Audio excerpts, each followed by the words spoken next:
Break سے پہلے عامر ڈوگر صاحب یہ فرما رہے تھے کہ سیکورٹی فورسز نے بہت زبردست کردار ادا کیا کیڈٹ کالج وانا میں جو حملہ ہے اس کو ناکام بنانے میں۔ اس کے علاوہ انہوں نے کہا کہ جو اسلام آباد میں جو خود کش حملہ آور ہے وہ جوڈیشل کمپلیکس میں نہیں داخل ہو سکا کیونکہ وہاں پہ بھی سیکورٹی کے انتظامات کافی سخت تھے۔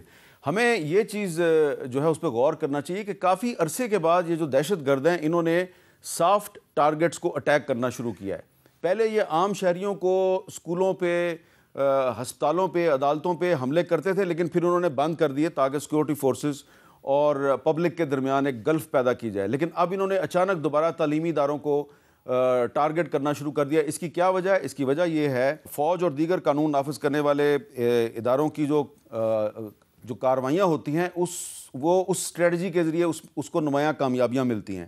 اور اس سال 1700 سے زائد جو دہشت گرد ہیں وہ جہنم واصل ہوئے ہیں، اور ہلاک ہونے والوں میں کچھ ہائی ویلیو ان کے اہداف بھی شامل ہیں۔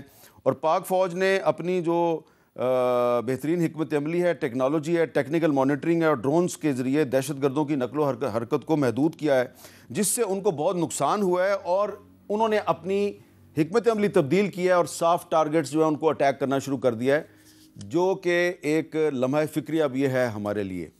تو عامر ڈوگر صاحب، اب آپ نہیں سمجھتے کہ دہشت گرد جو ہے انہوں نے دوبارہ سے اسکولوں پہ، عدالتوں پہ اور عام شہریوں پہ حملے شروع کر دیے ہیں؟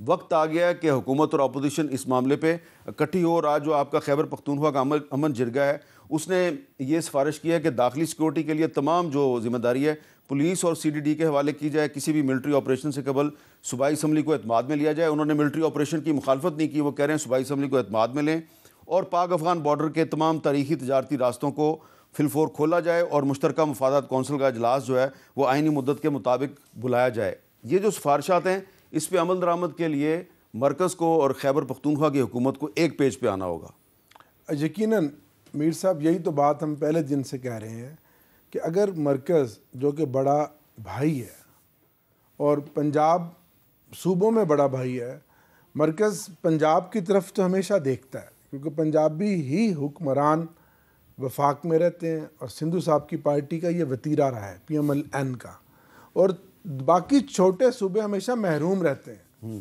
وہ بلوچستان ہو، کے پی کے ہو یا سندھ ہو۔ بہت اچھا ہوا پرائم منسٹر صاحب نے فون کیا سی ایم کو، جو الیکٹ ہوا، عوام کا منتخب نمائندہ ہے، ایک ووٹ بھی عمران خان کے نظریے سے آگے پیچھے نہیں گیا۔ کیا یہ بہتر نہیں تھا کہ وہ فیسلیٹیٹ کر کے سی ایم کو ملوا دیتے اور وہ اپنی کیبنٹ ڈسکس کر لیتا؟ آپ کی کیبنٹ کے لیے تو لوگ لندن تک جاتے تھے، اور جب نواز شریف صاحب نے ٹکٹ سینٹ کے میرے بھائیاں ایشو کیے تو انہوں نے کہا جناب آپ تو اشتہاری ہیں، آپ کیسے ٹکٹ ایشو کر سکتے ہیں؟ آپ نے تو یہ کچھ کیا ہوا ہے۔ اور اگر آج بھی جو کے پی کے دہشت گردی کی آگ میں جل رہا ہے، آپ مشترکہ مفادات کونسل کی میٹنگ بلائیں، جو صوبوں کا این ایف سی میں ایوارڈ ہے اس کا اناؤنس کریں، ان کے جو فنڈز ہیں ان کے وسائل کے مطابق وہ ان کو دیں، اور ایک مشترکہ پلان بنائیں۔ تحریک انصاف بے شک دونوں جگہوں پر اپوزیشن میں ہے، پنجاب میں بھی اور نیشنل اسمبلی میں بھی، لیکن امن کی جہاں بات ہوگی، اس ملک کی ترقی کی جہاں بات ہوگی، دہشت گردوں کے خلاف مضبوط جامع پلان بنانے کی بات ہوگی، ہم ساتھ ہوں گے اور ہمیشہ آپ ساتھ پائیں گے۔ لیکن اگر آپ چلیں اس نظر سے کہ جناب یہ تو 3 سال سے ان کے ساتھ ظلم بربریت کا جو سلسلہ ہے وہ آگے تک بھی روا رکھنا ہے، اور اس وقت تک جب تک یہ ختم نہیں ہو جاتے، تو ختم کرنے والی تو اللہ کی ذات ہے، کیونکہ حاکمیت تو اللہ کی ہے۔ پولیٹیکل پارٹیاں اس طرح ختم نہیں ہوتی۔ میں نے کل سپیچ میں بھی یہ حوالہ دیا، لیکن میری سپیچ کاٹ دی گئی میر صاحب۔ ایک آج سے پہلے بھی ایک اس ملک میں پرویز مشرف صاحب کا ٹائم آپ نے دیکھا، میں ضلع ناظم تھا، گورنر ہاؤس میں ضلع ناظموں کو بلایا گیا، ہمارے ایک ضلع ناظم تھے، میں اس پیپلز پارٹی میں تھا، انہوں نے مشرف صاحب کو تجویز دی کہ جناب اب ملک میں 2-2.5 سال ہو گئے ہیں، تو پولیٹیکل رواداری کے لیے، ہم آہنگی کے لیے، سیاسی استحکام کے لیے آپ بے نظیر بھٹو، شہید اور نواز شریف صاحب کو آنے دیں۔ تو مشرف صاحب غصے میں آ گئے، انہوں نے کہا over to my dead body, میرے ہوتے ہوئے نواز شریف اور بے نظیر میں نے بھی ایک انٹرویو میں جب مشرف صاحب کو یہ سوال کیا کہ بے نظیر بھٹو اور نواز شریف کو پاکستان واپس آنا چاہیے، تو انہوں نے کہا تو آج کہاں گیا مشرف؟ یہی حکمرانوں کے لیے، سیاسی حکمرانوں کے لیے یہی لمحہ فکر امتحان ہے۔ آج نواز شریف بھی آ گیا اور بینظیر صاحبہ بھی آئیں، تو آج اگر آپ سمجھتے ہیں کہ ہمارا 7 سال کا پلان ہے، 10 سال کا پلان ہے، ہم نے عدالتیں مضبوط کر دیں، ایک اور طاقتور عہدے کو اور مزید طاقتور بنا دیا، لائف ٹائم اس کو استثناء دے دیا، فلاں فلاں فلاں کر دیا، تو اللہ کی ذات بڑی ہے، کیونکہ حاکمیت صرف اللہ کی ہے، آپ نہیں روک سکتے عوام کو۔ خلیل طاہر سندھو صاحب، میں نے آپ سے واپس اسی ایشو پہ جاؤں گا کہ اگر آج ایک اچھا میسج آیا ہے خیبر پختونخوا امن جرگے سے، تو کیا یہ مناسب ہے کہ سی ایم KPK کے خلاف پیکا ایکٹ کے تحت مقدمہ درج کر لیا جائے اور ان کو اڈیالہ جیل میں ان کے لیڈر سے ملاقات نہ کرنی دی جائے؟ اتنی انہوں نے اچھی باتیں کی ہیں آج، تو اگر آپ کی طرف سے بھی کوئی اچھا جیسچر جائے تو معاملہ ٹھیک بھی ہو سکتا ہے۔ میں ذاتی طور پہ اگر آپ میری پرسنل بات پوچھتے ہیں تو میں تو ویسے بھی یہ ان ہاتھ کڑیوں کے کسی کے بھی ہاتھ میں ہو، چاہے رانا ثناء اللہ خان کے ہاتھ میں ہو، چاہے عرفان صدیقی صاحب کے ہاتھ میں یا کسی اور کے ہاتھ میں ہو، میں ان کے خلاف ہوں بیسیکلی فنڈامنٹل رائٹس کو مد نظر رکھتے ہوئے۔ بات صرف سمپل اتنی ہے کہ بڑا اچھا میسج آ رہا ہے، لیکن یہ صرف لفظوں تک محدود نہ رہے۔ آپ جب اسپیکر صاحب نے یا صادق صاحب نے آج ان کو آفر کی ہے، ان کو چاہیے کہ ابھی بیٹھے کوئی 15-20 مطالبات لکھے گا، 5-6 تو مانے جائیں گے، اسٹارٹ تو لے کسی جگہ سے۔ یہ تو مانتے ہی نہیں ہیں، یہ اٹھ کے باہر چلے جاتے ہیں۔ اور اصل میں ان کا پرابلم یہ نہیں ہے ڈوگر صاحب کا، پرابلم یہ ہے کہ جب یہاں سے مان جاتے ہیں ادھر جاتے ہیں، وہ آگے سے خان صاحب نہیں مانتے ان کی بات کوئی بھی۔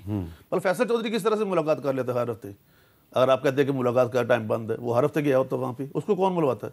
باقی جو آپ کے دن مقرر ہیں، بات یہ نہیں ہے، بات یہ ہے ڈوگر صاحب کل سلمان اکرم رایا صاحب گئے تھے، ان کو تو نہیں ملاقات کرنے دی۔ سارے ڈائلاگ پہ آئیں نا، وہ تو میں جو پہلی بات آپ کا جواب دے لوں، آئیں ڈائلاگ پہ، مسئلہ ڈائلاگ سے نکلنا ہے۔ جن سے یہ مذاکرات کرنا چاہتے ہیں وہ نہیں کرنے ان سے کرنا چاہتے، بلکہ یہ ان کی مخالفت بھی کرتے ہیں۔ 248 میں اگر ہم نے ان کو مطلب ایک آنرری رینک کہہ دی ہے کہ تا یاد۔ اچھا، ایک سوال پیدا ہوتا ہے اگین، سر برا نہیں منانا، نہیں، اسپیکر قومی اسمبلی جو ہیں وہ چاہتے ہیں کہ اپوزیشن کے جو ممبرز ہیں ان کی تقریریں سرکاری ٹیلی ویژن پر چلیں۔ ابھی عامر ڈوگر صاحب نے کہا کہ انہوں نے تقریر کر رہے تھے اور ان کی تقریر جو ہے سینسر ہو گئی۔ جی سر، میری 22 منٹ کی تقریر تھی، مجھے جو ملی ہے وہ صرف 11 منٹ کی ملی ہے۔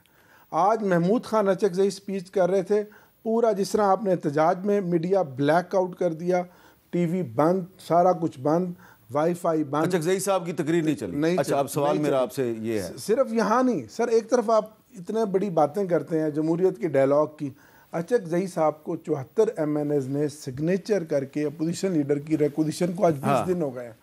اچھا، پارلیمنٹ میں 27ویں ترمیم کرنے جا رہے ہیں اور اپوزیشن لیڈر کی سیٹ خالی ہے۔ اب سوال ہے یہ کتنا دورہ میں آ رہا ہے کہ ایاز صادق صاحب جو ہیں وہ بڑے اچھے آدمی ہیں، بار بار اپوزیشن کو کہتے ہیں جی کہ میں آپ کی مذاکرات کراتا ہوں حکومت سے۔ وہ اپوزیشن کی جو تقریریں ہیں وہ تو دکھا نہیں سکتے سرکاری ٹیلی ویژن پہ، تو آپ کے مذاکرات کیسے کرائیں گے جی وہ؟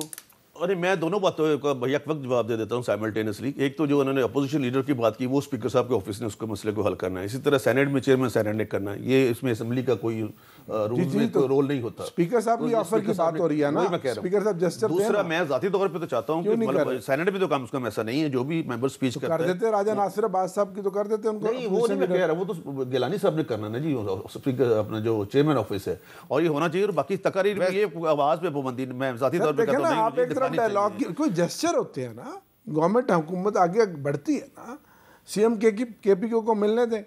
آج جمعرات آ رہی ہے نا سر، کل ہی جمعرات ہے نا، ہماری 6 لوگوں کی لسٹ کل پولیٹیکل لیڈرشپ کی جا رہی ہے۔ میں ابھی ان سے میٹنگ کرتا ہوں کہ جناب آج جو اسپیکر صاحب کی آفر ہے وہ عمران خان صاحب تک پہنچائیں، ہو سکتا ہے عمران خان صاحب کہیں کہ ڈائلاگ سٹارٹ کر دیں۔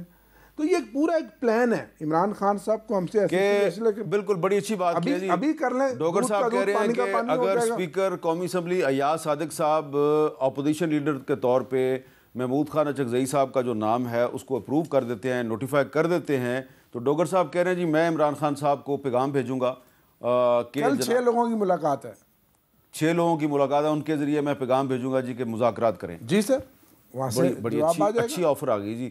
ایاز صادق صاحب اگر آپ سن رہے ہیں تو یہ بات جو ہے کہیں اوپر پہنچا دیں۔